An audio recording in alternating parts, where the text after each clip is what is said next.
ഉമ്മത്ത് എന്ന് പറയുന്നത് ഉമ്മ, ഇംഗ്ലീഷിൽ ഉമ്മ എന്ന് പറയും, മലയാളത്തിൽ ഉമ്മത്ത് എന്ന് പറയും. അതായത് ഒരു കഥയിൽ വിശ്വസിക്കുന്ന മനുഷ്യർ, ഒരു മതത്തിൽ വിശ്വസിക്കുന്ന അല്ലെ മതത്തെ പിന്തുടരുന്ന മനുഷ്യർ, അവരൊരു കൂട്ടം മനുഷ്യരാണ്, മറ്റുള്ളവരൊക്കെ അന്യരാണ്, അല്ലെ അവർ അതിൽപ്പെട്ടതല്ല എന്നുള്ള രീതിയിൽ എല്ലാ സാമൂഹിക സാമ്പത്തിക വ്യവഹാരങ്ങളിലും ഇടപെടുന്ന രീതിയാണ്. ഇപ്പോൾ UN-ലൊക്കെ ഈ അറബ് നേഷൻസിൻ്റെ പ്രതിനിധികൾ പ്രത്യേകം പത്രസമ്മേളനമൊക്കെ നടത്തുന്നത് നിങ്ങൾ കണ്ടിട്ടുണ്ടാകും. അവരെപ്പോഴും പറയുന്നൊരു വാചകമുണ്ട്, അവർ ബ്രദേഴ്സ് ഇൻ പാലസ്തീൻ, അവർ ബ്രദേഴ്സ് ഇൻ സിറിയ, അവർ ബ്രദേഴ്സ്. അപ്പോൾ ഈ ബ്രദേഴ്സ് ഇൻക്ലൂഡിങ് സിസ്റ്റേഴ്സും ആയിക്കോട്ടെ, സിസ്റ്റേഴ്സ് എന്ന് പറയാനില്ല, അവർ ബ്രദേഴ്സ് എന്ന് പറയുന്നത് മറ്റ് മുസ്ലിങ്ങളെ മാത്രം ഉദ്ദേശിച്ചുകൊണ്ടാണ്. അപ്പോൾ അവരുടെ സഹോദരൻ എന്ന് അവർ കരുതണമെങ്കിൽ, ഒരു ബ്രദർലി അഫെക്ഷൻ അല്ലെങ്കിൽ ബ്രദർഹുഡ് ഉണ്ടാവണമെങ്കിൽ അത് അവരുടെ മതത്തിൽപ്പെട്ട ആളായിരിക്കണം. അത് ആ മതത്തിൽപ്പെട്ടത് കൊണ്ട് മാത്രം ആയില്ല, ആ മതത്തിലുള്ള കൃത്യമായിട്ടുള്ള കള്ളികളിൽ കൂടി പെട്ടെങ്കിൽ മാത്രമേ നിങ്ങൾക്ക് അതിൻ്റെ പ്രയോജനം കിട്ടൂ. എന്നിരുന്നാലും വളരെ ഡിവൈസീവായിട്ടുള്ള, വളരെ വിഭാഗീയമായിട്ടുള്ള, വർഗീയമായിട്ടുള്ള ഒരു ചിന്തയാണ് ഈ ബ്രദർഹുഡ്, ഈ മതങ്ങൾ മുന്നോട്ട് വെക്കുന്ന ബ്രദർഹുഡ്. ഞാൻ പണ്ട് പറഞ്ഞിട്ടുണ്ട്, ക്രിസ്ത്യാനിറ്റിയാണ് ശരിക്കും ഈ ബ്രദർഹുഡ് എന്നുള്ള ആശയം ആദ്യം പ്രൊമോട്ട് ചെയ്യുന്നത്. ഇപ്പം അങ്ങനെ ഒരു സംഗതി അവർ അത്ര അങ്ങോട്ട് പുഷ് ചെയ്യുന്നതായിട്ട് കാണുന്നില്ല. പക്ഷേ ഇസ്ലാമിക് ബ്രദർഹുഡ് എന്ന് പറയുന്നത് just simply because we belong to a particular or our religion, so we support. We cry because is a member or she is a member of our religion. എത്ര ചുരുങ്ങിയ കുടുസായ സങ്കുചിതമായ മാനവിക വിരുദ്ധമായിട്ടുള്ള ഒരു mind സെറ്റാണെന്ന് നോക്കുക. ഇതിൻ്റെ international forms ആണ് പലപ്പോഴും ഈ Islamic കൺട്രീസിൻ്റെ coordination committees, conference, cooperation, Islamic cooperation, OIC എന്നൊക്കെ പറയുന്നു. അത്തരം സംഘടനകൾ, അതുപോലെ തന്നെ എണ്ണ വിൽക്കുന്ന കാര്യത്തിൽ പോലും OPEC എന്ന് പറയുന്നൊരു സംഘടന ഉണ്ടായിരുന്നു, ഉണ്ട്, ഇപ്പോഴും ഉണ്ട്. അതിനകത്ത് വെനസ്വേലയൊക്കെ ഉണ്ട്, റഷ്യ OPEC+ലുണ്ട് എന്നൊക്കെ പറയാമെങ്കിലും ബേസിക്കലി അതിൻ്റെയൊക്കെ അതിനകത്ത് മതം അധികം തീണ്ടിയിട്ടില്ല എന്ന് നമുക്ക് തോന്നാമെങ്കിലും ബേസിക്കലി അതിൻ്റെ കൺസ്ട്രക്ഷൻ നോക്കുകയാണെന്നുണ്ടെങ്കിൽ ഇതേ ലെവലിലാണ്. പിന്നെ അതുപോലെ തന്നെ അറബ് ലീഗ് എന്ന് പറയുന്നൊരു സംഗതി ഉണ്ടായിരുന്നുണ്ട്. അറബ് ലീഗ് 1967 ഓഗസ്റ്റ് 29 മുതൽ സെപ്റ്റംബർ 1 വരെയുള്ള കാലഘട്ടത്തിൽ സുഡാൻ്റെ തലസ്ഥാനമായ ഖർത്തൂമിൽ യോഗം കൂടിയിട്ട്, അന്ന് 13 രാജ്യങ്ങളാണ് ഉണ്ടായിരുന്നത്, പിന്നെ അത് 22 രാജ്യങ്ങൾ വരെയായി. ഈ 13 രാജ്യങ്ങൾ യോഗം കൂടിയിട്ട് ഒരു തീരുമാനം എടുത്തു. ആ തീരുമാനം ഈ 6 ദിവസ യുദ്ധത്തിൻ്റെ അവസാനം എല്ലാം നഷ്ടപ്പെട്ട, പരാജയത്തിൻ്റെ പടുകുഴിയിലായ അറബ് രാജ്യങ്ങൾ ഇസ്രയേലുമായിട്ട് എന്തെങ്കിലും സന്ധി സംഭാഷണങ്ങളും സമാധാന ചർച്ചകളും തുടങ്ങും എന്ന് കരുതിയൊരു സമയമായിരുന്നു അത്.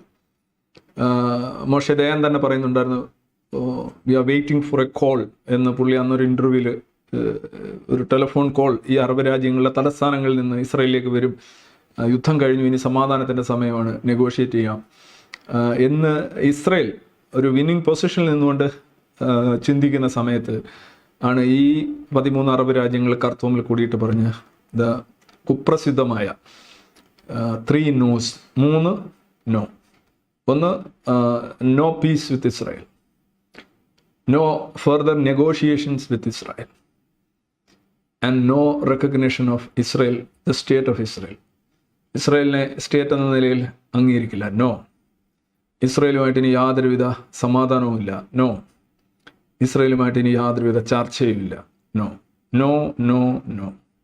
ഈ 3 നോസ് എത്ര നിഷേധാത്മകമായി, അതായത് യുദ്ധം മാത്രം, യാതൊരു പീസ് എഫേർട്ടിന് യാതൊരുവിധ സാധ്യതയും ഞങ്ങൾ അനുവദിക്കില്ല എന്നുള്ള ഒരു ഉറച്ച നിലപാട് അറബ് രാജ്യങ്ങൾ, അത് 1948 തുടങ്ങിയതല്ല, അതിന് മുന്നേയും അറബ് രാജ്യങ്ങളും അറബ് സാമ്രാജ്യങ്ങളുമൊക്കെ അവിടെ ഇസ്രയേലിനോട് അല്ലെങ്കിൽ ജൂത സെറ്റിൽമെൻറ്റിനോട് പുലർത്തിയ ആ ഒരു ഹോസ്റ്റിലിറ്റി, അതായത് ഉപാധികളില്ലാത്ത വെറുപ്പ്, ഉപാധികളില്ലാത്ത തിരസ്കരണം, ചർച്ചയെ സാധ്യമല്ല, അതായത് എക്സ്ക്ലൂസീവാണ്. ഇസ്ലാം എക്സ്ക്ലൂസീവായിട്ടുള്ളൊരു സാധനം. അവിടെ മറ്റൊരു ജൂതർ അങ്ങനെ ഒരു കോൺസെപ്റ്റ് അവർക്ക് അംഗീകരിക്കാൻ പറ്റില്ല. It's because of religious reasons. ഇനി ഈ OIC എന്ന് പറയുന്നത് പണ്ട് കോൺഫറൻസ് ആയിരുന്നു, CE ഇപ്പോൾ അത് കോഓപ്പറേഷൻ ആയിട്ടുണ്ട്. ഒരു ചെറിയ മാറ്റം 2011 വരുത്തിയതാണ്. ഈ OIC-യുടെ മീറ്റ് ഇപ്പോൾ ഒരു 2 ദിവസത്തിന് മുന്നേ 2 ദിവസത്തിന് മുന്നേ ഞാൻ കഴിഞ്ഞ ലൈവിലും സൂചിപ്പിച്ചിരുന്നു, റിയാദിൽ നടക്കേണ്ടത്. OIC മാത്രമല്ല, ഈ അറബ് ലീഗും OIC എല്ലാം കൂടെ ചേർന്നുള്ള ഒരു സംയുക്ത സമ്മിറ്റായിരുന്നു, ഉച്ചകോടിയായിരുന്നു. അതിൽ ഈ 57 രാജ്യങ്ങളാണ് പങ്കെടുത്തത്. ഈ 57 രാജ്യങ്ങളിൽ ഏതാണ്ട് 44 രാജ്യങ്ങൾ മുസ്ലിം ഭൂരിപക്ഷ രാജ്യങ്ങളായിരുന്നു. ഈ രാജ്യങ്ങളെല്ലാം അവിടെ ഒത്തൊരുമിച്ച് കൊണ്ടുവരികയാണ്. ഈ രാജ്യങ്ങൾ എന്താണ് സംസാരിക്കുന്നത്? അവർ ഇപ്പോൾ അമേരിക്കയിൽ വന്നിട്ടുള്ള രാഷ്ട്രീയ മാറ്റങ്ങൾ, അവിടെ നടക്കുന്ന പൊളിറ്റിക്കലായിട്ടുള്ള അപ്പോയിൻമെൻറ്റ്സ്, വളരെ ശക്തമായിട്ടുള്ള ഒരു പ്രോ ഇസ്രയേൽ ആയിട്ടുള്ള ടീമാണ് ശരിക്കും ഇപ്പോൾ ട്രംപിൻ്റെ നേതൃത്വത്തിൽ അണിനിരക്കാൻ പോകുന്നത്. ട്രംപിൻ്റെ ലക്ഷ്യങ്ങളെക്കുറിച്ച് പെട്ടെന്ന് ഈ അറബ് രാജ്യങ്ങൾക്ക്, ഇസ്ലാമിക രാജ്യങ്ങൾക്ക് ഒരു വല്ലാത്ത രീതിയിലുള്ള ഒരു ആശങ്ക ഉണ്ടായിട്ടുണ്ട്. ആ ആശങ്കയുടെ അടിസ്ഥാനത്തിലാണ് അവർ പെട്ടെന്ന്, ഇപ്പോൾ അത് ഡ്യൂ ഒന്നും ആയിരുന്നില്ല, കുറച്ച് കൂടി കഴിഞ്ഞിട്ട് കൂടിയാൽ മതിയായിരുന്നു, പക്ഷേ അവരൊരു സംയുക്ത സമ്മേളനം കൂടുകയാണ്. ആ സംയുക്ത സമ്മേളനത്തിലും അവർ ഉദ്ദേശിച്ചോളം കാര്യങ്ങളൊന്നും നടന്നില്ല. കാരണം പ്രധാനപ്പെട്ട ചില റെസൊല്യൂഷൻസ് അവർക്ക് ചെക്ക് ചെയ്യേണ്ടി വന്നു. അതിൽ ഒരു 4 അറബ് രാജ്യങ്ങൾ, അത് പേര് പുറത്ത് പറയുന്നില്ല, പക്ഷേ സൗദി അതിനകത്ത് ഉൾപ്പെടുത്തിയിട്ടുണ്ട് എന്ന് ഉറപ്പാണ്. കാരണം ആ രാജ്യങ്ങളെല്ലാം നല്ല ഇൻഫ്ലുവൻഷ്യൽ ആയിട്ടുള്ള അറബ് രാജ്യങ്ങളാണെന്നാണ് ബാക്ക് റൂമിലുള്ള ടോക്ക്. അവർ പല റെസൊല്യൂഷൻസും പല തീരുമാനങ്ങൾക്കും പങ്കുചേരാൻ വിസമ്മതിക്കാനുണ്ടായത്. പിന്നെ ബാക്കി ഒരു 38 തീരുമാനങ്ങൾ, റെസൊല്യൂഷൻസ് എടുത്തിട്ടുണ്ട്. ഈ 38 തീരുമാനങ്ങൾ വേണമെങ്കിൽ നമുക്ക് 38 നോസ് എന്ന് വേണമെങ്കിൽ പറയാം. മറ്റേ 3 നോസ് ആണെങ്കിൽ 38 നോസ്. ആർക്കെതിരെയാണ് ഈ 38 നോസ് എന്ന് ഊഹിക്കാം. ഓഫ് കോഴ്സ് വേട്ടമൃഗം ഇസ്രയേൽ തന്നെ. ഇസ്രയേലിനെ തലങ്ങും വിലങ്ങും വിമർശിക്കുന്നു. ഇനി ഇസ്രയേലിനെ വിമർശിക്കാത്ത എന്തെങ്കിലും അതിനകത്തുണ്ടെങ്കിലും അത് കറങ്ങി തിരിഞ്ഞ് ഇസ്രയേലിലെത്തും. ആ രീതിയിലുള്ള ഇസ്രയേൽ കുറ്റക്കാരനാക്കുന്ന 38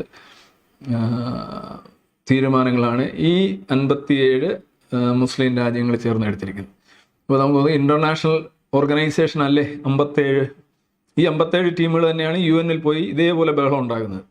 അവിടെ ഒന്നും ഇതേപോലെ ഒരു മതത്തിൻ്റെ പേരിൽ വർഗീയമായി സംഘടിപ്പിക്കുന്ന മറ്റ് രാജ്യങ്ങളില്ലാത്തതുകൊണ്ട് ഇവർക്ക് UN-ൻ്റെ മേളിൽ അസാമാന്യമായിട്ടുള്ള ഇൻഫ്ലുവൻസും ഇങ്ങനൊരു ലോബിങ് വേറെ കാണാനില്ല. ഇപ്പോൾ ലോകത്തെമ്പാടും ക്രിസ്ത്യൻ രാജ്യങ്ങളാണ് കൂടുതലുള്ളത്. പക്ഷേ ക്രിസ്ത്യൻ രാജ്യങ്ങളെല്ലാം കൂടെ ഒറ്റ ബ്ലോക്കായിട്ട് നിന്ന് UN-ൽ അവരങ്ങനെ അല്ല. പല ക്രിസ്ത്യൻ രാജ്യങ്ങൾക്കും വളരെ സെക്കുലറായിട്ടുള്ള ഔട്ട്ലുക്കാണുള്ളത്. അവരങ്ങനെ മതത്തിൻ്റെ അടിസ്ഥാനത്തിൽ സംഘടിക്കുകയോ തീരുമാനങ്ങൾ എടുക്കാനായിട്ട് പ്രഷർ ചെലുത്തുകയോ ശത്രുക്കളെ നേരിടാനായിട്ട് പ്രമേയങ്ങൾ അവതരിപ്പിക്കുകയോ ഒന്നും ചെയ്യാറില്ല. പക്ഷേ തികച്ചും കമ്മ്യൂണലായിട്ടാണ് ഈ ഇസ്ലാമിക് ബ്ലോക്ക് ഈ OIC-യിൽ മാത്രമല്ല UN-ലും അവർ പ്രവർത്തിച്ചു വരുന്നത്. അവരെല്ലാ പ്രാവശ്യവും നിങ്ങൾ ശ്രദ്ധിച്ചു കഴിഞ്ഞാൽ അറിയാം, ഈ UN ജനറൽ അസംബ്ലിയിലൊക്കെ കഴിഞ്ഞിട്ട് ഈ ഇസ്ലാമിക രാജ്യങ്ങളിലെ മാത്രം റെപ്രസെൻറ്റേറ്റീവ്സ് കൂടി നിരന്ന് നിന്ന് പത്രസമ്മേളനം നടത്തും. എന്നിട്ട് നമ്മൾ വിചാരിക്കും അവർ ബ്രദേഴ്സ് ആൻഡ് സിസ്റ്റേഴ്സ് എന്ന് പറയുമ്പോൾ ലോകത്തുള്ള എല്ലാ മനുഷ്യരെയും കുറിച്ചാണ് അവർ സംസാരിക്കുന്നത്. ഒരിക്കലും അല്ല. അവർ സംസാരിക്കുന്നത് മുസ്ലിം രാജ്യങ്ങൾ, മുസ്ലിം പ്രശ്നം, ഇത് മാത്രമാണ്. അവരാണ് യഥാർത്ഥത്തിൽ അവരെ സംബന്ധിച്ച് സഹജീവികൾ അല്ലെങ്കിൽ മനുഷ്യർ. ബാക്കിയുള്ളവർക്കൊക്കെ എന്തോ ഇറ്റ്സ് നോട്ട് നമ്മുടെ ആളല്ല എന്നുള്ളതാണ്. അപ്പം ഈ ഇൻ്റർനാഷണൽ കമ്മ്യൂണലിസം ആണ് ശരിക്കും ഈ OIC എന്നൊക്കെ പറയുന്നത്. UN-ൽ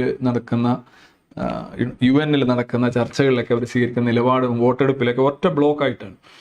അപ്പോൾ സ്വാഭാവികമായിട്ട് ഇത്രയും വലിയൊരു ബ്ലോക്ക് വേറെ ഇല്ല. ഒരു 10-60 രാജ്യങ്ങൾ ഒരുമിച്ച് നിൽക്കുമ്പോൾ ബാക്കി രാജ്യങ്ങൾക്കൊക്കെ ഡിവൈഡഡ് ഇൻട്രസ്റ്റ് ആണ്.